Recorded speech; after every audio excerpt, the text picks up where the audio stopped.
Assalamualaikum warahmatullahi wabarakatuh. Selamat datang di channel Prediksi Fisika. Pada kesempatan kali ini, saya akan melanjutkan pembahasan soal TPM kedua Kota Yogyakarta, Literasi Sains untuk paket A. Sebelumnya sudah saya bahas 10 soal ya, 10 soal bagian fisika tentang literasi sains. Nah, pada video kali ini saya akan melanjutkan lagi tentang fisika, 5 soal lagi yang literasi sains. Untuk itu jangan lupa klik like, subscribe, dan share ke teman-teman supaya teman-teman juga belajar ASPD di channel Prediksi Fisika. Oke, langsung saja. Pada nomor 25 ini ada terkait sama proses kerajinan perak. Nah, di sini ini materinya tentang materi kalor. Nah, ini tentang materi kalor. Jadi di soal ini ya, kalau Bapak baca di sini nanti berkaitan sama namanya kalor yang dilepas. Jadi kalor yang dilepas itu sama dengan kalor yang diserap. Nah, jadi di sini ada 100 gram perak sebelum dicelupkan ke air 600 derajat Celcius. Jadi ada logam perak yang bersuhu 600 derajat Celcius. Nah, sedangkan suhu airnya adalah 20. Terus ada kalor jenisnya 235, kalor jenis air 4200. Nah, terus harapannya suhu akhirnya ya, suhu akhir dari keduanya adalah 40 derajat. Nah, maka banyaknya air yang harus untuk merendam perak tadi seberapa banyak? Nah, itu yang kita tanyakan. Kita tulis dulu di sini ya. Jadi yang diketahui yang pertama, massa peraknya itu 100 gram.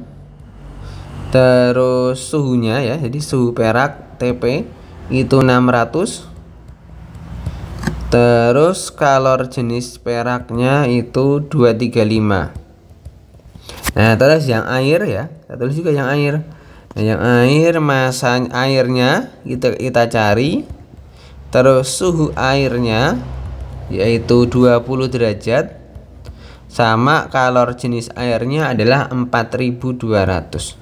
Nah, yang diketahui lagi adalah namanya suhu campuran TC, yaitu 40 derajat Celcius. Nah, dari sini ya, maka untuk menentukan kalor yang dilepas sama dengan kalor yang diserap itu gini. Jadi perak tadi itu panas, terus air tadi dingin. Nah, maka nanti ketika dicampur, maka si perak akan melepaskan kalor sehingga suhunya nantinya menjadi 40, sedangkan yang air itu suhunya naik menjadi 40 karena menyerap. Nah, oleh karena itu kita menggunakan persamaan MC delta T. Karena di situ ada perubahan suhu, maka Q ya. Q itu sama dengan M kali C kali delta T. Nah, kita masukkan nilai persamaannya tadi. Jadi yang lepas itu untuk perak, yang menyerap itu untuk air. Nah, maka jadi tuliskan jadi massa perak dikali kalor jenis perak. Nah, dikali perubahan suhunya berarti apa? Dari suhu peraknya dikurangi suhu campuran. Terus sama dengan tinggal ini massa air dikali kalor jenis air. Nah, dikali suhu campuran dikurangi suhu airnya. Nah, jadi seperti itu. Jadi harus bisa membuat ya persamaan seperti itu. Nah, tinggal kita masukkan nilainya. Massa peraknya udah tahu 100. Nah, dikali kalor jenis peraknya tadi itu ya 235. Terus masukkan suhunya 600 dikurangi 40 ya. Terus sama dengan massa airnya yang ditanyakan, massa air. Kalor jenis air 4200. Nah, dikali ini berarti campurannya 40 kurangi airnya 20. Nah, tinggal yaitu 23500. Nah, dikali 600 kurangi 40 itu jadinya 560. Nah, sama dengan ini massa A dikali ini 4200 dikali 20. Nah, gitu ya. Tinggal kita kalikan, berarti 23500 dikalikan dengan 560. Itu hasilnya adalah 13 ya.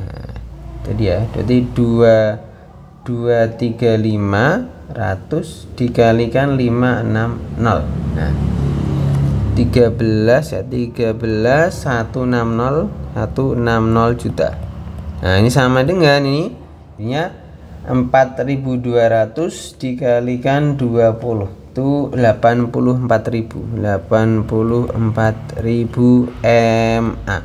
Nol yang coret ya 3. Nah maka tinggal massa A itu tinggal berapa? Tinggal 13.160 dibagi 84. Nah kita coba 13.160 kita bagi dengan 84. Nah, hasilnya adalah 156,66 gram. Nah itu sejumlah air yang dibutuhkan untuk membuat suhu campurannya jadi 40 derajat. Maka jawabannya adalah yang C. Gitu ya. Lanjut nomor 26. Nah 26 ini berkaitan sama materi getaran. Nah, ini materi tentang materi getaran. Jadi di sini ada sebuah bandul. Nah bandul ini berada di jam. Nah di sini ada hubungan antara periode. Nah ini ada periode dengan panjang talinya. Nah hubungannya adalah berbanding lurus. Nah di sini dikatakan ternyata bandulnya itu rusak atau rusak terus diperbaiki atau patah dia. Nah patah terus diperbaiki dengan menambah panjang kawatnya menjadi 3 cm. Nah ini ditambah tuh kawatnya. Nah karena ditambah dengan kawatnya maka apa? Panjang talinya itu jadi semakin panjang itu. Nah terus pengaruhnya apa dengan periode? Nah ini pengaruhnya. Jadi tadi ya kawatnya jadi panjangnya di panjang. Nah, di panjang kawat ya. Nah di panjang kawatnya apa? Jadi menjadi lebih besar. Nah menjadi lebih besar daripada semula gitu. Nah hubungannya gini ya. Di T itu berbanding lurus dengan namanya ini akar dari L-nya, panjang kawatnya. Nah, itu maksudnya gini. Jadi kalau L-nya, jadi kalau L-nya kan panjang kawatnya itu besar, maka apa? Periodenya juga semakin besar gitu. Jadi seperti itu. Nah, karena periode besar otomatis apa? Gerakannya kan jadi lebih lambat. Nah, oleh karena itu tinggal kita cek di opsinya, maka jawabannya adalah yang D gitu. Jadi lebih lambat karena periode getarannya lebih besar gitu. Jadi kan tadi kawatnya ini ya, ini panjangnya ini jadi lebih panjang. Nah, misal di sini. Nah, kan lebih panjang ini dari semula. Nah, karena lebih panjang 3 cm tadi ya, maka dari itu gerakannya menjadi melambat. Nah, karena kan apa lintasannya jadi lintasan untuk berputarnya ini ya, untuk bergerak atau bergetar ini jadinya lebih luas. Nah, oleh karena itu periodenya juga semakin besar. Nah ini kan juga dibuktikan dengan persamaan yang di atasnya tadi. Itu ya, maka jawabannya yang D. Lanjut nomor 27. Nah 27 ini berkaitan sama materi resonansi. Nah resonansi kolom udara. Nah di sini dikatakan udah ada persamaan ya. L itu adalah panjang dari kolom udaranya. Nah, di sini dikatakan ya, Garputala yang digunakan memiliki nada C frekuensi 528. Cepat terlambatnya 340. Nah, pada saat panjang kolom udara 1 belum terjadi resonansi. Resonansi itu nanti terjadi ketika apa? Terdengar suara keras. Nah, di sini baru pada keadaan kedua ini terjadi resonansi pertama. Nah, ini ada namanya resonansi pertama. Terus percobaan ketiga itu harapannya mau terjadi resonansi kedua. Nah maka panjang kolom udaranya itu harus setinggi berapa? Nah jadi gini. Jadi di percobaan pertama ya. Jadi percobaan pertama ini terjadi resonansi 1. Nah maka dari sini kita bisa menentukan nilai lambda. Nah ini lambdanya ini. Nah tinggal dimasukkan persamaan itu tadi, persamaan di atas tadi. Maka jadi L1 ya sama dengan ya kita masukkan jadi 2N-1 kali 1/4 lambda. Nah masukkan L-nya 16 ya. Nah, ini L-nya ini ya, ini L-nya. Ini L1 nya jadi 16 sama dengan masukkan nilainya dan nilainya kan 1 ya, berarti 2 kali 1 min 1. Nah dikali 1/4 lambda. Nah maka jadinya 16 sama dengan ini kan 2 kali 1 kan 2, 2 min 1 kan 1. Berarti jadinya 1/4 lambda. Nah terus habis itu tinggal kita cari lambdanya. Maka jadi lambda sama dengan tinggal 16 dikalikan dengan 4. Nah, maka lambda sama dengan 64 cm. Nah, itu lambdanya untuk resonansi pertama. Nah, maka lambdanya nanti digunakan sama pada percobaan ketiga. Nah, di percobaan ketiga ini terjadi resonansi kedua. Nah, karena terjadi resonansi kedua, maka panjangnya ini berapa? X-nya ini berapa? Atau L2-nya. Maka tinggal kita masukkan bersamaan, jadi X ya sama dengan apa? Tinggal 2n ya min 1 kali 1/4 lambda. Masukkan nilainya, n-nya kan berarti 2 karena terjadi resonansi kedua. Di 2 kali 2 min 1 dikali 1/4 kali lambdanya tadi 64. Nah, ini 64 sama 4 kan dapatnya 16 ya. Nah, maka jadi 2 kali 2 4, 4 min 1 3. Jadi 3 dikali 16 karena 64 bagi 4 16. Nah, 16 kali 3 adalah 48 cm. Nah, maka jawabannya panjang kolom udara yang harus diangkat ya pada percobaan ketiga itu adalah setinggi 48 cm. Maka jawabannya adalah yang B. Lanjut. Ini 28 ini masuknya ke biologi ya, karena ada penjelasan tentang mata, bagian mata. Nah, langsung ke nomor 29. Ini yang fisika. Nah, ini berkaitan sama namanya lensa. Tentang lensa. Nah, di sini ada alat namanya diaskop. Nah, di sini udah ada persamaannya. Nah, ini ada keterangannya seperti ini ya. Saya jelaskan di sini dikatakan Andre membuat diaskop sederhana dengan menggunakan lensa cembung yang memiliki jarak fokus. Berarti ini F ya. Berarti ini yang diketahui adalah F-nya sama dengan 15 cm. Itu fokusnya. Nah, ini ya di gambar sudah dituliskan. Nah, terus dikatakan Andre menemukan bayangan pada layar jelas saat meletakkan layar pada jarak 60 cm dari lensa. Berarti apa? Ini jarak bayangan. Nah, berarti jarak bayangan itu SI. Nah, SI-nya sama dengan 60 cm. Nah, gitu. Nah, terus yang ditanyakan adalah apa? Andre itu ingin menginginkan bayangan tampak lebih besar. Nah, jadi pengen bayangannya itu jadi lebih besar gitu. Kalau tadi kan bayangnya 60 cm, nah jadi harus lebih besar dari 60. Nah, gitu jadi lebih besar. Nah, karena lebih besar ya. Karena pengennya lebih besar, maka apa? Layarnya ya, maka SI-nya itu harus lebih besar dari 60. Nah, maka kita lihat di sini mana yang lebih dari 60, yaitu A dan D. Berarti yang jawaban B sama jawaban C ini salah. Maka tinggal kita membuktikan A atau D, gitu ya. Nah, yang A itu meletakkan layar lebih dari 60 dan menggeser slide-nya 2 cm mendekati fokus lensa. Berarti awalnya tadi kan di sini ya, benar tadi kan di sini. Nah, kan di sini awalnya. Nanti digeser ke depan. Nah, nanti digeser mendekati si lensa. Menggesernya hanya 2 cm saja. Gitu. Jadi kan masih nanti anggaplah bendanya ada di sini. Nah, jadi ada di sini bendanya. Nah, dia jadi di situ. Nah, kan geser. Nah, karena menggeser ke depan, otomatis apa? Layarnya ini juga harus digeser ke belakang, otomatis menjadi lebih besar. Nah, maka jawabannya yang A ini sudah benar gitu. Yang D salahnya kenapa? Karena dikatakan ini gesernya tepat di fokus lensa. Jadi ini ya. Jadi itu jadi benda. Nah, kalau benda itu di fokus ya. Jadi benda kalau kita letakkan di fokus ya.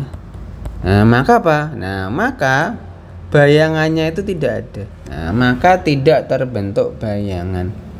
Nah, maka tidak terbentuk. Tidak terbentuk bayangan. Nah, oleh karena itu karena tidak terbentuk bayangan, nah maka dari itu D itu salah. Maka jawabannya yang A. Gitu ya, alasannya seperti itu.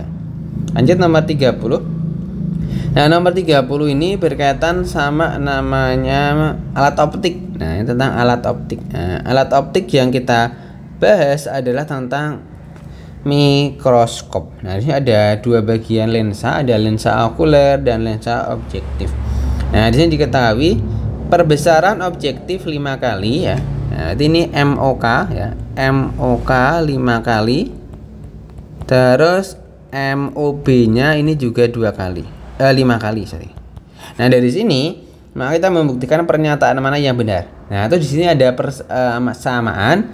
Kalau mau mencari perbesaran akhir itu tinggal dikalikan antara apa? Antara perbesaran okuler dikalikan dengan perbesaran objektif. Maka apa? Nah, ini ada pernyataan nomor 3 dan 4. Maka kalau kita mau mencari M akhir ya, maka apa? Tinggal kita kalikan aja. Nah, M akhir sama dengan apa? Tinggal 5 kali 5, hasilnya adalah 25 kali. Nah, maka jawabannya yang benar adalah nomor 4, yang nomor 3 salah gitu. Berarti yang ada 4-nya ini.